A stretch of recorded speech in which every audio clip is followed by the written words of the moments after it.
उत्तर प्रदेश के उन्नाव में लंबे समय से चर्चा में रहे उन्नाव रेप केस में एक नया विवाद सामने आया है। इस बार मामला पहले से भी जटिल और संवेदनशील हो गया है।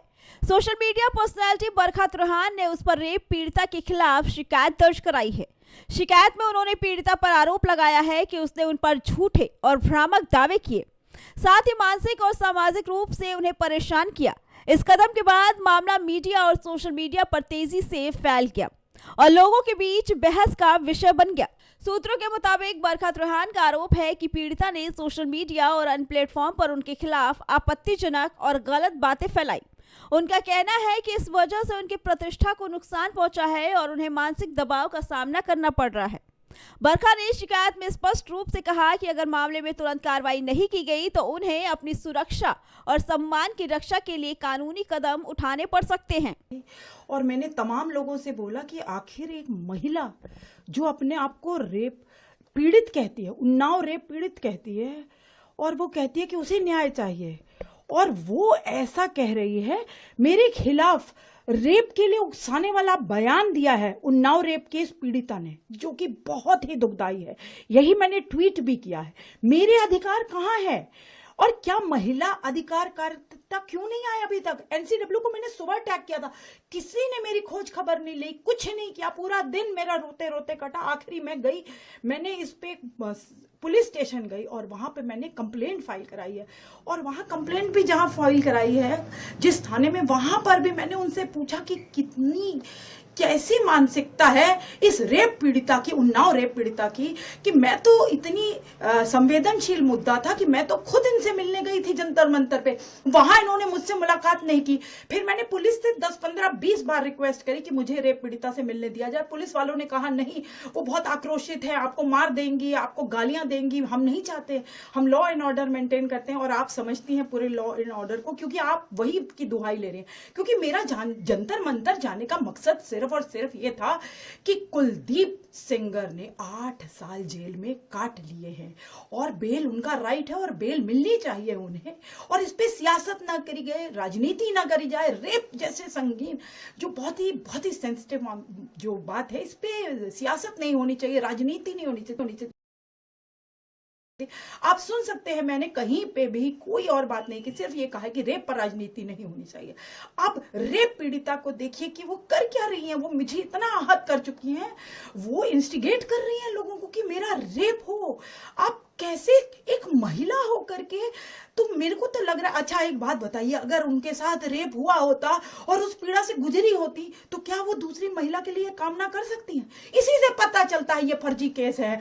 और मैं इस महिला को एक्सपोज करती रहूंगी और इसे जेल भिजवा के रहूंगी, ऐसा मैंने ठान लिया, क्योंकि इन्होंने मेरी आत्मा को कुचल के रख दिया। क्या मैं एक महिला नहीं हूं? मुझे, इनको तो सब कुछ मिला है, गाड़ी घोड़ा, सीआरपीएफ के जवान जिनके साथ ये चलती, सुरक्षा मिली हुई है, प्रोटेक्शन मिली हुई है। मुझे क्या मिला? मैं तो आम जनता की सेवा करती हूँ, मैं तो सामाजिक कार्यकर्ता हूँ, मैं तो हर इंसान की मदद करती हूँ। तो मैं तो सड़कों पे जाती हूँ, मैं तो अकेली हर जगह ट्रैवल करती हूँ, मेरे साथ तो कोई भी नहीं है, मैं तो एक बहुत ही मामूली घर की लड़की हूँ, तो मेरे साथ कौन खड़ा है? जब भी हम वुमेन राइट्स की बात करते हैं तो मेरे वुमेन राइट्स कहाँ है, मेरे राइट्स कहाँ है, और मेरी फ्रीडम ऑफ स्पीच कहाँ है? मैंने जंतर मंतर पे उन्हें ऐसा क्या कह दिया? मैंने तो बहुत प्यार से उनसे मिलना चाहा था, ना तो वो मिली, और ऊपर से वो मेरे ऊपर ऐसी चीजें बोल रही हैं जिससे कि लोग जो उनके सपोर्टर हैं, जो राजनीतिक पार्टियां से उनको बड़ी बड़ी फंडिंग आ रही है, जो उनके बड़े बड़े नेता बैठे हुए हैं, जो उनको इस टाइम फंड कर रहे हैं, और जो योगिता भयाना जैसे जो एनजीओज हैं, जिनका बिल्कुल, मैं तो कह रही हूँ, उनकी स्क्रूटनी होनी चाहिए, उनके बारे में जांच होनी चाहिए कि वो क्या काम कर रही हैं, कि उन्होंने इस रेप पीड़िता से ये कहा है या उन्होंने अपने आप कहा है, जिससे कि उन्होंने मुझ पर ये इतने घिनौने जो ये बात कही है कि मेरा रेप हो, बरखा का रेप हो। अरे कैसे! मैं हिल चुकी हूँ। आप लोगों से विनती करती हूँ कि मुझे बचाया जाए, कल को मुझे मार डाला जाएगा। मेरा तो कोई भी नहीं है इस संसार में, मुझे मदद करी जाए, मैं भी तो एक महिला हूँ। इस शिकायत के बाद मामला तेजी से लोगों के ध्यान में आया। सोशल मीडिया पर विवाद काफी बढ़ गया। कुछ लोग बरखा त्रोहान के कदम का समर्थन कर रहे हैं और कह रहे हैं कि किसी की प्रतिष्ठा को नुकसान पहुंचाने पर कानूनी कार्रवाई जरूरी है, तो वहीं कई लोग इस कदम को पीड़िता पर दबाव बनाने वाला भी बता रहे हैं और साथ ही आलोचना कर रहे हैं। उनका कहना है कि ये प्रयास पीड़िता को डराने और न्याय प्रक्रिया से दूर रखने की कोशिश हो सकती है। विशेषज्ञों का कहना है कि ये मामला बहुत संवेदनशील है। उन्नाव रेप केस पहले ही देश में यौन अपराधों और पीड़ितों के अधिकारों के मामले में चर्चा का विषय बन चुका है। ऐसे मामलों में किसी भी पक्ष की कार्रवाई को गंभीरता से देखा जाता है। अब आरोपी पक्ष द्वारा पीड़िता के खिलाफ शिकायत दर्ज कराना पूरे मामले को और भी पेचीदा बना देता है। कानूनी जानकार मानते हैं कि इससे पीड़िता पर मानसिक दबाव पड़ सकता है और न्याय पाने की प्रक्रिया प्रभावित हो सकती है। पुलिस और प्रशासन ने मामले की जांच शुरू कर दी है। सुरक्षा और गोपनीयता के लिए सभी आवश्यक इंतजाम किए गए हैं। अधिकारियों का कहना है कि मामले की जांच निष्पक्ष तरीके से की जाएगी।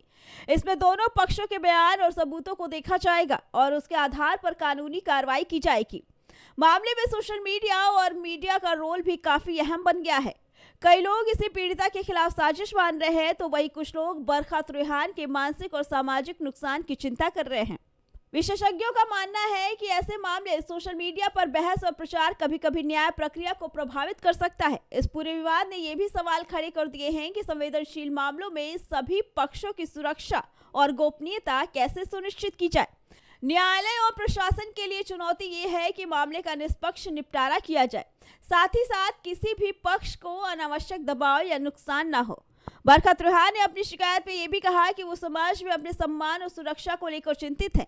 उनका दावा है कि पीड़िता की ओर से की गई कार्रवाइयों ने उन्हें मानसिक तनाव और सामाजिक दबाव में डाल दिया है। इसके साथ ही उन्होंने कानून के तहत उचित कार्रवाई करने की मांग की है। पीड़िता और उनके समर्थक इस कदम का विरोध कर रहे हैं। उनका कहना है कि ये शिकायत पीड़िता को डराने और न्याय पाने की प्रक्रिया को प्रभावित करने के लिए की गई है। उनका मानना है कि ये मामला पहले ही संवेदनशील है और ऐसे कदम से पीड़िता का मनोबल गिर सकता है। कुल मिलाकर उन्नाव रेप केस में ये नया विवाद सामने आया है, जो पहले से ज्यादा और भी जटिल बना रहा है। बरखा त्रुहान द्वारा दर्ज कराई गई शिकायत ने कानूनी, सामाजिक और नैतिक दृष्टि से कई सवाल खड़े कर दिए हैं। अब अदालत और पुलिस दोनों पक्षों के दावे और सबूतों को ध्यान में रखकर ही मामले का निपटारा किया जाएगा। ये मामला केवल उन्नाव के लिए नहीं बल्कि पूरे देश में यौन अपराधों और पीड़ितों की सुरक्षा के दृष्टिकोण से भी महत्वपूर्ण माना जा रहा है। न्याय विवाद ने यह स्पष्ट कर दिया कि संवेदनशील मामलों में निष्पक्ष जांच, सभी पक्षों की सुरक्षा और न्याय प्रक्रिया की पारदर्शिता अत्यंत आवश्यक है। ऐसे मामलों में सही और न्यायपूर्ण कदम उठाने से ही पीड़ितों को न्याय मिल सकता है और समाज में कानून की सख्ती और भरोसा बनाए रखा जा सकता है। Bureau report, prime TV.